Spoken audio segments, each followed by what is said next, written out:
یہ کریم رؤوف الرحیم صلی اللہ علیہ وآلہ وسلم نے ارشاد فرمایا، بیٹی رحمت ہے۔ اب بیٹی کو میرے پاک نبی کریم رؤوف الرحیم صلی اللہ علیہ وسلم نے رحمت قرار دیا، اور زمانہ جاہلیت کے اندر اسے کون کون سی اذیتوں سے گزارا جاتا تھا۔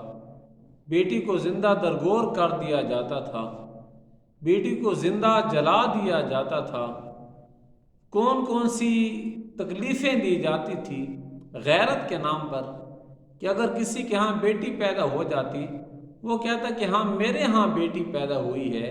نہیں، جب نبی کریم رؤوف الرحیم صلی اللہ علیہ وسلم نے بیٹی کو اتنی عزت عطا فرمائی ہے تو ہم پر لازم ہے کہ ہم بھی اپنی بیٹی کو، اپنی ماں کو، اپنی بہن کو، اپنی زوجہ کو عزت دیں۔ اور جو شخص ان چار رشتوں کو عزت دیتا ہے، خالق کائنات جل جلالہ اس شخص کو بھی عزت عطا فرما دیتا ہے۔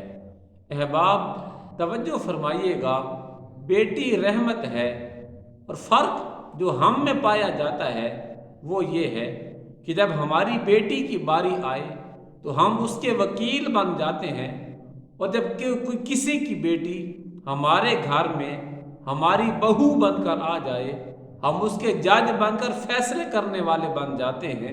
ہاں تو نے یہ کیوں کیا؟ بالفرض مثال دیتا ہوں، اگر ہماری بیٹی کے ہاتھ سے ایک دیسی گھی کا پیالہ گر جائے، ہم کہتے ہیں بیٹا خیر ہے، کوئی بات نہیں، اور مل جائے گا۔ اور اگر ہماری بہو کے ہاتھوں سے ایک گھی کا پیالہ گر جائے، ہم طرح طرح کی طعن و تنزیع کرتے ہیں کہ تیرے ہاتھ ٹوٹ چکے، تو نے یہ کام ایسے کیوں کیا، تو نے یہ کام ایسے کیوں کیا۔ احباب یہ انصاف نہیں ہے۔